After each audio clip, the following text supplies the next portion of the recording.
जब मैं 8-9 साल का था, पापा रोज का अपना लिखते थे हिसाब किताब, खर्चे कितने हो रहे हैं वो सब नोट करते थे। तो ये चीजें मैं बड़ी बारीकी से नोट करता था और मुझे सबसे ज्यादा टाइम मिलता था खुद से बात करने का। तो मुझे इतना बात समझ में आती थी कि भाई से कभी कोई तनाव हो रहा है, कारण पैसा है, किसी और कारण से तनाव हो रहा है, कारण पैसा है।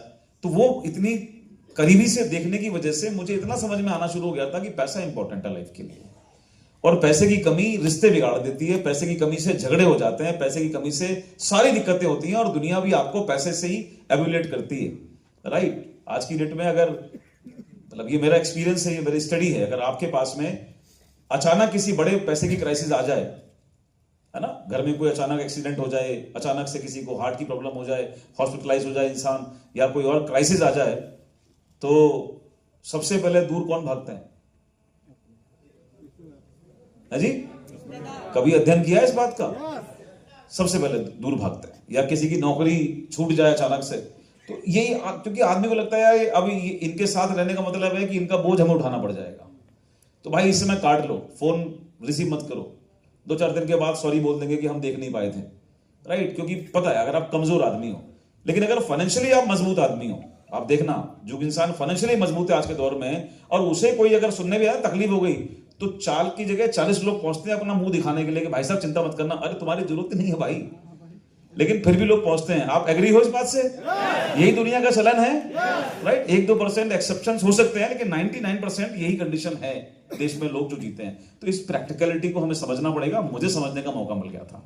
तो मेरा एक कॉन्सेप्ट क्लियर हो रहा था कि यार मुझे पैसे कमाने हैं, पैसे कमाने हैं, पैसे कमाने हैं, लाइफ में पैसे कमाने हैं। अब जब इतना कॉन्सेप्ट क्लियर हो गया, एक छोटे बच्चे का, एक जिम्मेदारी सी आ गई, एक मैच्योरिटी से आने लग गई कि मुझे यारी दोस्ती में टाइम खराब करना और यहाँ टाइम पास करना और वहां वो मजा नहीं आता था। When I was in 10th and 12th, तो मेरा अटैचमेंट, मेरा जो झुकाव था, मेरा जो मेरा आप कह सकते हैं सर्किल बन रहा था, वो बन रहा था शहर के सक्सेसफुल लोगों के साथ में। मैं ज्यादा टाइम बिताता था उस समय, जो सेल्फ मेड लोग थे। तो मेरी उम्र के बच्चों के साथ मेरा उतना नहीं उठना बैठना रह गया था, बिकॉज मुझे कुछ चाहिए था, जो चाहिए था वो था पैसा, वो क्लियर था। इसलिए मुझे हर जगह वो आता था कि यार कैसे कोई काम किया जाए, क्या किया जाए, और घर की अपब्रिंगिंग क्या है? नौकरी। तो यहां से सवाल जवाब मेरे मन में शुरू हुए थे। आप में से भी कुछ लोग चाहें तो इस सवाल जवाब अपने आप से जरूर करिएगा, आज करिएगा, 1 महीने बाद कीजिएगा, जब भी आपका मन करे, लेकिन इसका जवाब ढूंढिएगा। मुझे लगता था कि उस समय भी मेरे बड़े भाई जो थे वो पढ़ाई कर चुके थे, अपनी ग्रेजुएशन वगैरह पूरी कंप्लीट करने के बाद भी स्टिल ही वाज बेरोजगार। तो लोग मुझे कह रहे हैं तुम पढ़ लो और नौकरी कर लोगे, और जो पढ़े लिखे लोग हैं हमारे सारे सर्किल में, रिश्तेदारी में, वो क्या कर रहे हैं? वो 4 साल से, 6 साल से, 8 साल से फॉर्म भर के और खुद को दुखी कर रहे हैं कि यार नौकरी नहीं लग रही, सरकारी नौकरी नहीं लग रही। तो ये हालत थी। मुझे लग रहा था यार पढ़ने के बाद गारंटी तो है नहीं सफलता की, हेलो, फिर भी लोगों के पास समाधान है नहीं सिवाय इसके कि पढ़ लो। तो मेरा सच बताऊं आपको तो आज बहुत दिल से, मैं बड़ा कंफ्यूज था। When I was in 12th and pursuing my graduation after that, मैं बड़ा कंफ्यूज था। मैंने कहा जब नौकरी लगने की गारंटी नहीं मिल रही, तो फिर उसके पीछे भाग रहे हो आप अंधी दौड़ में, और मजे की बात जिनकी लग गई है वो कौन सा महलों के मजे ले रहे हैं? हेलो, उनकी जिंदगी कैसी चल रही है? उनकी जिंदगी में है बजट है कि नहीं है? हर महीने की कितने लोग नौकरी वाले हैं यहाँ पर, प्राइवेट नौकरी है, सरकारी नौकरी वाले, जरा आप कंसीडर करना अपने आप को। 30 तारीख आने से पहले अकाउंट खाली होता है या नहीं होता है? 22 तारीख को। अच्छा, आप भी सरकारी नौकरी वाले तो हैं, 22 तारीख को खत्म हो जाता है। 22 तारीख खत्म नहीं होता, झटका तो 2-3-4 तारीख को लग चुका होता है।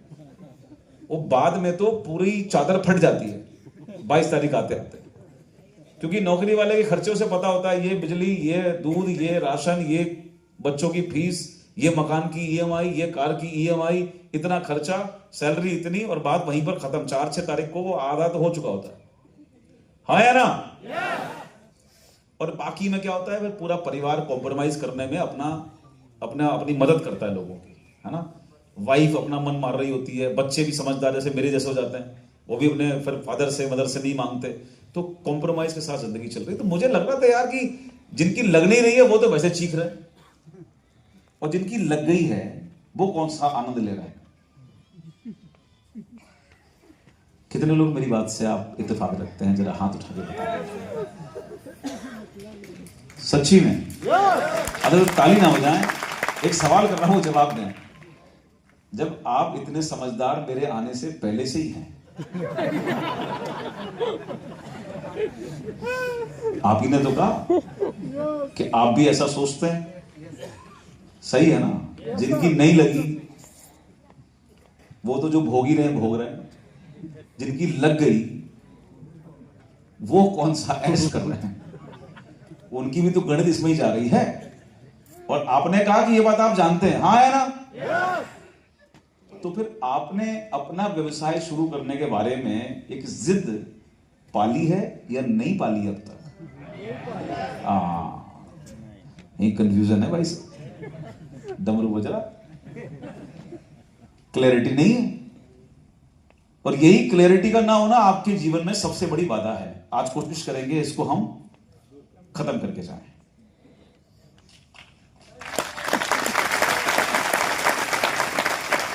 अरे जब इतनी बात हमें पता है, इतने लॉजिक्स हैं हमारे